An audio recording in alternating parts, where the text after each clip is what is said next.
পিসি চালু হয়ে বন্ধ হয়ে যাচ্ছে, আবার চালু হচ্ছে, আবার বন্ধ হয়ে যাচ্ছে, তাদের জন্য আজকের ভিডিওটি খুবই গুরুত্বপূর্ণ ভিডিও। এড়িয়ে যাবেন না, অবশ্যই শুরু থেকে শেষ পর্যন্ত দেখবেন। এই যে মাদারবোর্ডটিতে আমি পাওয়ার দিচ্ছি, আবার ঘুরতেছে, আবার বন্ধ হয়ে যাচ্ছে, আবার পাওয়ার দিচ্ছি, আবার ঘুরতেছে, বন্ধ হয়ে যাচ্ছে। আমাদের ডিবাগ কার্ডটা লক্ষ্য রাখবেন যে আমরা পাওয়ারটা দিচ্ছি, এই যে যাদের এই ধরনের সমস্যা তারা নিজেরাই সার্ভিসিং করতে পারবেন। আমরা সকল প্রকার ডেস্কটপ, ল্যাপটপ, মাদারবোর্ড রিপেয়ার করে থাকি। তো এই যে একটু পাওয়ার দিচ্ছি, আবার বন্ধ হয়ে যাচ্ছে, আবারও যখন পাওয়ার দিচ্ছি অবশ্যই বন্ধ হয়ে যাচ্ছে। আমরা আপনাদের মাঝে সরাসরি ভিডিওটা নিয়ে কথা বলবো, এই ধরনের সমস্যা হলে আপনারা কি করবেন এবং সরাসরি ভিডিওটা দেখবেন এবং এই ধরনের সমস্যা হলে কি করবেন। তো মূলত হচ্ছে প্রধানত কারণ হচ্ছে যে যেহেতু মাদারবোর্ড একটু পাওয়ার নিয়ে বন্ধ হয়ে যাচ্ছে, সেই সূত্রে আমাদেরকে প্রথমত দেখতে হবে প্রসেসর ছাড়া চালু করব। অর্থাৎ প্রসেসর ছাড়া যে আমি চালু করব সেটা তারপরেও কী ধরনের একটু ঘুরে বন্ধ হয় কি না সেটা দেখব। আর না হলে প্রসেসর আমি চেঞ্জ করে দেব। তো আপনারা দেখতে পাচ্ছেন এটা হচ্ছে i3 7 জেনারেশনের প্রসেসর এবং এই প্রসেসরটা আমি খোলাই দিলাম এবং এরপরে যে আমি হচ্ছে যে আরেকটু মাদারবোর্ডে পাওয়ার দিয়ে দেব, আবার দেব, যে তারপরে দেখব যে আমাদের মাদারবোর্ডটা পাওয়ার নেয় কি না। তো তারপরও কিন্তু একটু ঘুরে বন্ধ হয়ে যায়। তো এরপরে এখন যেহেতু আমি প্রসেসর যেহেতু হচ্ছে যে খুললাম, তাহলে আমাকে র্যামটাও খুলতে হবে। যেহেতু র্যামটাও খুলে দিলাম, তারপরও দেখব যে একবার ঘুরে বন্ধ হয় কি না। তো তারপরও একবার ঘুরে দেখি বন্ধ হয় কি না। তারপরও কিন্তু একবার ঘুরে বন্ধ হচ্ছে, আপনাদেরকে আবারও দেখাচ্ছি। এই যে আমি আবারও পাওয়ার দিচ্ছি, একবার ঘুরে কিন্তু বন্ধ হয়ে যাচ্ছে।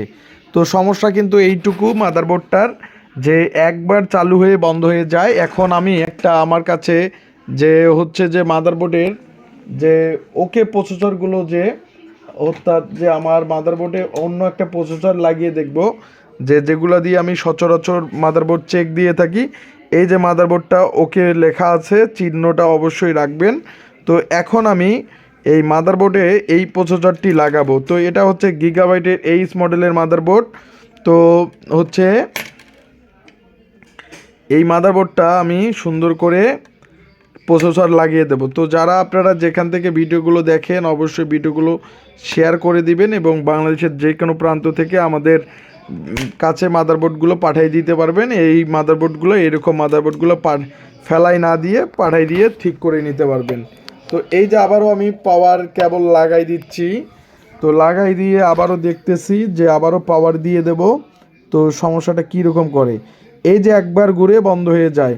তো সেই ক্ষেত্রে আমি র্যাম এটা আছে এবং র্যাম যেহেতু র্যামের কোনো ইস্যুই না, আপনারা অনেকেই বলেন যে ইস্যু র্যামের ইস্যু, সেক্ষেত্রে আমাকে আরেকটি র্যাম এই সকেটে লাগাই দেব।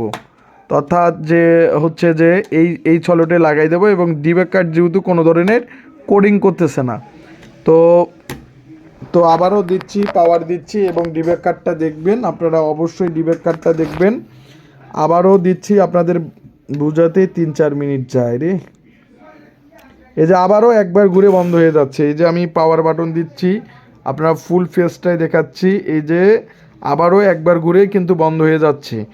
এই যে পাওয়ার কিন্তু কন্টিনিউ নাই, ঠিক আছে। এভাবে বারবার করলে সমস্যা হতে পারে। আবারও আমি র্যামটাও চেঞ্জ করে দিচ্ছি, ছলটটা এখান থেকে ওই ছলটেও লাগাই দিলেও কিন্তু ওই একই সমস্যা। এটাখানে র্যামের কোনো ইস্যু না। অনেকে বলেন যে ভাই র্যাম বা এটা আপনারা কমেন্ট করেন বিদায়, তার জন্য আপনাদেরকে বুঝাই দেখাতে হচ্ছে।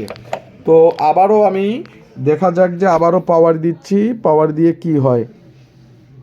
তো আবারও পাওয়ার দিচ্ছি, ওই একবার ঘুরেই বন্ধ হয়ে যাচ্ছে। তো সমস্যা এইটুকুই যে একবার ঘুরে বন্ধ হয়ে যায়। তো মাদারবোর্ড র্যামও চেঞ্জ করলাম, প্রসেসর চেঞ্জ করলাম, সমস্যা কোথায়? সমস্যা হচ্ছে মাদারবোর্ডে। তো মাদারবোর্ডে সমস্যা যেহেতু সেই সূত্রে আমাকে মাদারবোর্ডটা পাঠিয়ে দিয়েছে। এখন আমাকে মাদারবোর্ডে চেক করতে হবে কোথায় কোন ভোল্টেজের সমস্যা রয়েছে। তো আমি মাল্টিমিটার দিয়ে চেক করব যে আমরা, এবং আমাকে ডায়াগ্রামটা বের করতে হবে। ডায়াগ্রাম বের করে চেক করে দেখতে হবে। আমি সমস্ত ভোল্টেজ চেক করব, যেহেতু আমাদের মাল্টিমিটার থেকে আমরা সমস্ত ভোল্টেজ চেক করার পরে আপনার ভিডিওটা লং করব না, যেই আইসিটার প্রবলেম সেই আইসিটা আপনাদের মাঝে উপস্থাপনা করব। তো সম্পূর্ণ ভোল্টেজ চেক করার পরে আমি বুঝতে পারলাম যে মাদারবোর্ডের আমাদের হচ্ছে যে এলএমআইসিটির সমস্যা। এলএমআইসিটির সমস্যা থাকার কারণে এই যে আইসিটির সমস্যা, এই যে এই আইসিটির সমস্যা থাকার কারণে কিন্তু এই ধরনের সমস্যা দিচ্ছে। তো আমি যেহেতু ডেস্কটপ ল্যাপটপ মাদারবোর্ড রিপেয়ার করে থাকি, যে কোনো মাদারবোর্ড আমার ল্যাব থেকে আপনারা সার্ভিস করে নিতে পারবেন। তো যেহেতু এটা রিপেয়ারিং করার জন্য আমাকে মাদারবোর্ডটা পাঠিয়ে দিয়েছে, তো সেই সূত্রে আমি এই মাদারবোর্ডটার আইসিটা আমি চেঞ্জ করব। তো যারা যেখান থেকে ভিডিওগুলো দেখেন অবশ্যই ভিডিওগুলো শেয়ার করে দিবেন। বাংলাদেশের যে কোনো প্রান্ত থেকে আপনারা আমাদের ল্যাবে পাঠিয়ে দিতে পারবেন এবং সব ধরনের সমস্যা বোর্ডের সিরিয়াল নাম্বারটা দেখাই এবং আপনারা হয়তো বুঝতে পারছেন সিরিয়াল নাম্বারটাও দেখাই, কেননা অনেকে অনেক রকম কমেন্ট করে। তো যেহেতু আমরা এই মাদারবোর্ডটা এখন আমাকে এই আইসিটি তুলতে হবে, তো সরাসরি দেখতে পাচ্ছেন যে আমি আইসিটিতে হিট দিচ্ছি এবং আইসিটি তুলে নেব এবং সুন্দর করে আরেকটি মাদারবোর্ড থেকে এলএমআইসিটি লাগাই দেব। এটা আমরা বুঝলাম কিভাবে, ডায়াগ্রাম দেখে ভোল্ট মাপ করে যে এই আইসিটির সমস্যা। আপনারাও সেম এই বোর্ডটি থেকে এই ধরনের সমস্যা হলে আইসিটি তুলে লাগাই দিতে পারেন, তো সলভ হওয়ার সম্ভাবনা অবশ্যই আমরা মাপ দেই। শুধু যে এই আইসিতে প্রবলেম হবে সেটা না, অনেক অনেক কারণে সমস্যা হতে পারে। তো এই যে আমি আইসিটি তুলে ফেললাম, তুলে ফেলার পরে এখন আমি একটা নতুন আইসি লাগাই দেব। তো যেহেতু এখানে আমি একটা নতুন আইসি লাগাবো, সেই সূত্রে আমাকে একটা অন্য একটা বোর্ড থেকে কালেক্ট করতে হবে, কালেক্ট করার পরে আমাকে রাখতে হবে। তো আমি একটা অন্য একটা বোর্ডের থেকে আইসি আমাদের কাছে সচরাচর হয়ে থাকে, এই যে আইসিটি আমি এখন এই আইসিটি লাগাবো। তো এই যে আর একটি আইসি আছে, এটা আইসি লাগাবো। তার আগে আমাকে পাতাল দিয়ে সল্ডারিং করতে হবে। তো আমরা লাইভে কাজগুলো সচরাচর করে থাকি এবং সকল প্রকার ডেস্কটপ ল্যাপটপ মাদারবোর্ড রিপেয়ার করে থাকি। তো যারা যারা মাদারবোর্ড সংক্রান্ত সমস্যা নিয়ে ভুগতেছেন, বিশেষ করে যে কোনো মাদারবোর্ডের,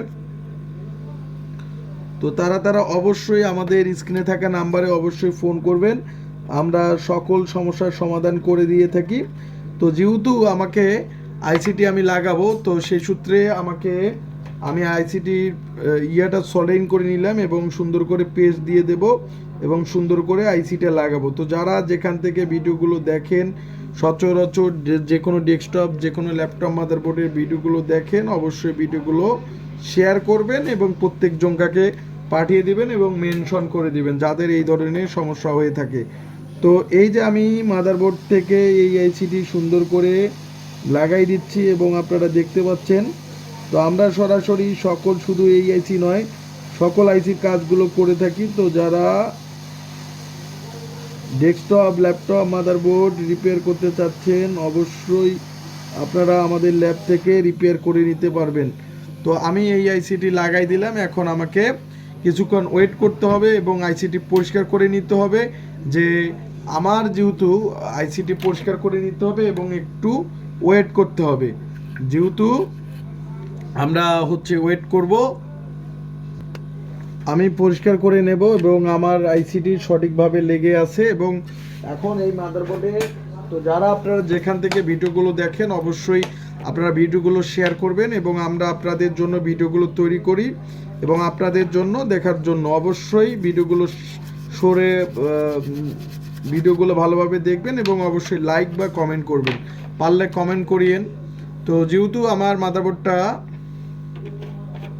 একটু রেস্ট নেওয়ার পরে একটু আবার ভিডিওটা চালু করলাম, পুশ করা ছিল। তো এই যে আমি মাদারবোর্ডটা অন করব এখন। তো যারা যেখান থেকে ভিডিওগুলো দেখেন অবশ্যই ভিডিওগুলো শেয়ার করে দিবেন এবং এই যে আইসিটি আমি লাগাইলাম, লাগানোর পরিশেষে এখন অন করব। যে আমাদের যেহেতু প্রসেসর এটাই লাগা আছে এবং এই যে সিরিয়াল নাম্বার এবং আপনারা দেখতে পাচ্ছেন যে সেম বোর্ডটাই এখন আমাকে আমাদের ডিব্যাগ কার্ডটা আমি লাগাবো এবং যে কোডিং দেখব এবং যে চালু হয় কিনা বা একবার ঘুরে বন্ধ হয় কিনা এবং মাদারবোর্ডটা ডিসপ্লে দেয় কিনা। তো যেহেতু এখন আমাকে পাওয়ার দিতে হবে এবং র্যামটাও লাগিয়ে দিই এবং র্যামটাও লাগাবো, লাগিয়ে ফেলি, দেখি বিসমিল্লাহ করি। তো আমি র্যাম ট্যাম সব কিছুই লাগাইলাম, র্যাম প্রসেসর তো যেটা দেখলেন সেটাই। এখন আমাকে পাওয়ার দিয়ে দেব এবং পাওয়ারের জন্য উপযোগী করব, এটিএক্স 4 পিনের কানেক্টর লাগিয়ে দেই এবং এটাও লাগিয়ে দিই। এখন আমাকে অন করতে হবে। তো যারা যেখান থেকে ভিডিওগুলো দেখেন অবশ্যই ভিডিওগুলো শেয়ার করবেন। আগে আমাদের এটা ডিবাগ কার্ড 00 কোডিং হচ্ছিলো, এখন আমি অন করি। তো দেখব যে আমার বোর্ডটা কীরকম ফল দেয়। তো অন করতেছি, এই যে আমাদের কোডিং কিন্তু শুরু হয়ে গেছে, অর্থাৎ যে কোডিং কিন্তু শুরু হয়ে গেছে। তো অর্থাৎ ডিসপ্লে কোডিং দিয়ে দিচ্ছে, এখন মাদারবোর্ডটা ডিসপ্লেও দিয়ে দিচ্ছে। তো এই যে আমাদের এলইডি টিপিটি অন হয়ে গেছে, এই যে কোডিং আর চালু হচ্ছে, বন্ধ হচ্ছে না। তো এই ধরনের কাজগুলো যারা আপনারা করতে চান বা যে কোনো ল্যাব থেকে, আমাদের ল্যাব থেকে যারা করতে চান, অবশ্যই স্ক্রিনে থাকা নাম্বারটি হচ্ছে হোয়াটসঅ্যাপ নাম্বার, হোয়াটসঅ্যাপে আপনারা পাঠিয়ে দিলে আমরা যে কোনো মাদারবোর্ড সার্ভিসিং করে দিতে পারবো। এখানে আমি একটা এসএসডি লাগিয়ে সুন্দর করে চেক করে দেবো, যেহেতু কাস্টমারের বোর্ড, কাস্টমার আমাকে চেক করে দিচ্ছে। এই যে মাদারবোর্ডটা কিন্তু অন হয়ে গেছে। তো যেহেতু আবারও আমি একটু চেক করে দেই, এই যে টিভিটি অন রয়েছে এবং আমি মাদারবোর্ডটা আবারও অন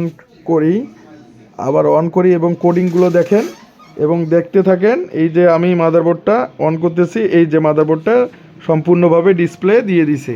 তো যে সূত্রে ডিসপ্লে দিয়ে দিছে এবং যে বোর্ডটা এখন চালু রয়েছে এবং সম্পূর্ণভাবে বোর্ডটা ওকে। তো এখন আমাকে এসএসডি দিয়ে চেক করতে হবে যে আমার এসএসডি লাগাবো এবং উইন্ডোজ যেহেতু দূর দূরান্ত থেকে বোর্ডগুলো পাঠিয়ে দিচ্ছে, অবশ্যই এসএসডি দিয়ে আমরা উইন্ডোজগুলো চেক করে দিই।